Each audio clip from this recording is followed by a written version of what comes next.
내 손이 왜 떨릴까? 수전증, 혹시 파킨슨병 신호? 절대 방치하면 안 되는 떨림의 5가지 비밀.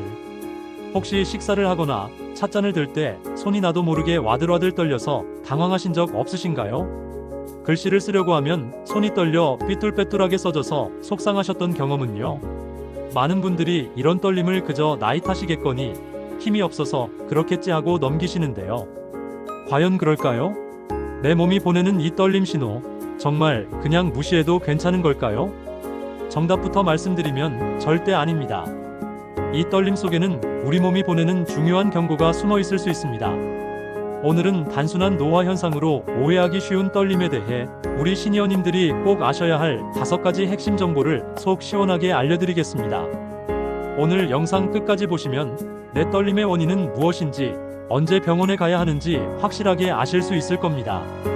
내 몸이 보내는 경고, 떨림의 모든 것, 5가지로 완벽 정리해드립니다. 자, 그럼 첫 번째 질문부터 시작해 보겠습니다. 내 떨림, 과연 어떤 종류일까요? 떨림은 나타나는 상황에 따라 크게 3가지로 나눠볼 수 있습니다. 이게 왜 중요하냐면 언제 떨리는지를 보면 원인을 짐작하는데 아주 중요한 단서가 되기 때문입니다. 첫째는 안정 떨림입니다. 말 그대로 팔에 힘을 빼고 무릎 위에 편안하게 올려놓는 등 가만히 쉬고 있을 때 나타나는 떨림입니다. 그런데 신기하게도 물건을 잡으려고 움직이면 오히려 떨림이 줄어들기도 하죠. 이 안정 떨림은 우리가 가장 걱정하는 파킨슨병의 대표적인 특징 중 하나입니다. 둘째는 활동 떨림 또는 체위 떨림입니다. 이건 반대입니다. 팔을 앞으로 쭉 뻗거나 컵을 드는 것처럼 특정 자세를 유지하거나 움직일 때 떨림이 나타납니다. 이런 떨림은 가장 흔한 본태 떨림에서 주로 관찰됩니다. 셋째는 의도 떨림입니다. 이건 조금 특이한데요. 손가락으로 코를 가리키거나 젓가락으로 반찬을 집으려고 할 때처럼 목표물에 손이 가까이 다가갈수록 떨림이 더 심해지는 양상을 보입니다. 이건 우리 뇌에서 균형을 담당하는 손해에 문제가 생겼을 때 나타날 수 있는 신호입니다. 자, 구독자님들, 지금 내 떨림이 이 3가지 중 어디에 해당하는지 한번 생각해 보세요. 이것만 구분하셔도 큰 도움이 됩니다. 두 번째, 가장 흔하다는 본태 떨림은 도대체 무엇일까요? 아마 많은 시니어님들의 떨림이 여기에 해당될 겁니다.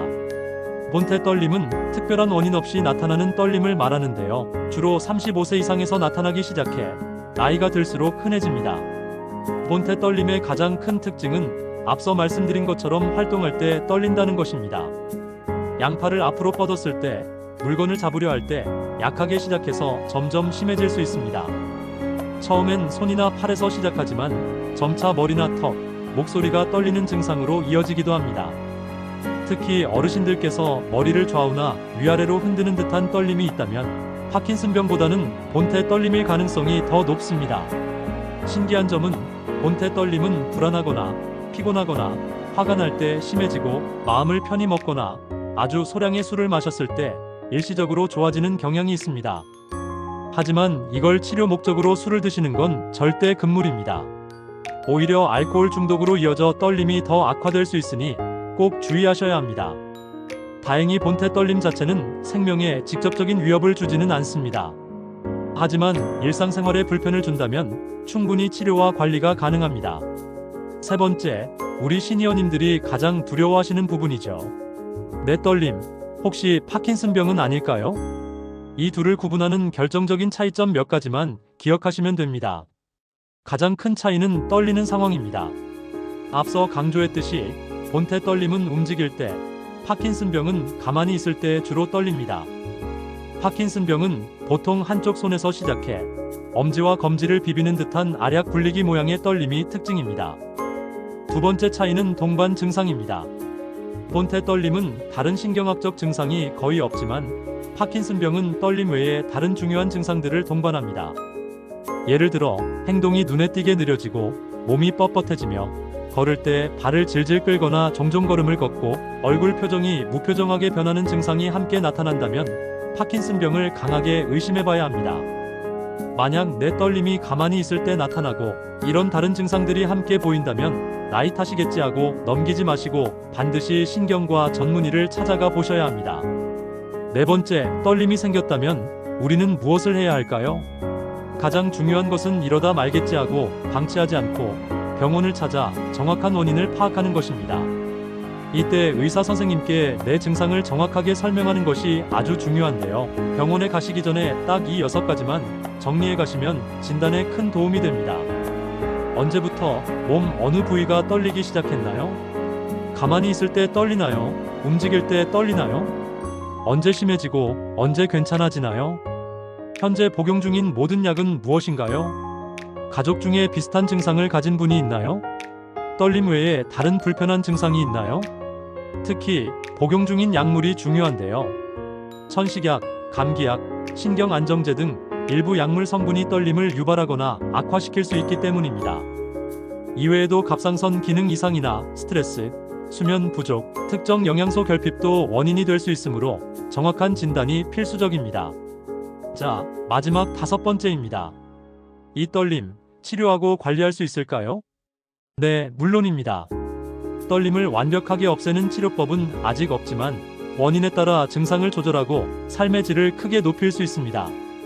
먼저 약물이 원인이라면 의사와의 상담을 통해 약물을 조절하거나 변경하는 것만으로도 떨림이 크게 좋아질 수 있습니다. 가장 흔한 본태 떨림의 경우 증상이 심하지 않다면 스트레스 관리나 충분한 휴식 등 생활 습관 개선만으로도 충분합니다. 하지만 일상생활에 불편을 줄 정도로 심하다면 증상을 완화시키는 약물 치료를 통해 큰 효과를 볼 수 있습니다. 파킨슨병으로 인한 떨림은 도파민 관련 약물을 통해 떨림뿐만 아니라 다른 동반 증상들을 조절하게 됩니다. 이는 반드시 전문의의 세심한 관리 아래 치료를 받아야 합니다. 무엇보다 중요한 것은 마음가짐입니다. 스트레스, 불안, 피로는 모든 종류의 떨림을 악화시키는 주범입니다. 규칙적인 생활과 충분한 수면, 그리고 명상이나 가벼운 산책처럼 마음을 편안하게 해주는 활동이 떨림 관리에 아주 큰 도움이 된다는 사실 꼭 기억해 주세요.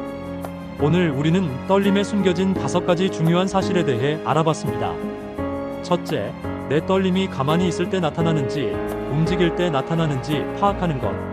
둘째, 가장 흔한 원인은 본태 떨림이라는 것. 셋째, 파킨슨병은 떨림 외에 다른 동반 증상이 있다는 것. 넷째, 병원에 갈 땐 내 증상을 미리 정리해서 정확한 진단을 받는 것. 다섯째, 원인에 맞는 치료와 생활 습관 관리로 충분히 조절할 수 있다는 것. 내 몸이 보내는 작은 신호를 절대 가볍게 여기지 마세요. 떨림은 부끄러운 것이 아니라 내 몸 건강을 점검해 볼 좋은 기회입니다. 노후에도 소통하며 살아가는 삶, 실버건강 박사가 끝까지 함께 하겠습니다. 좋아요와 구독 잊지 마세요. 감사합니다.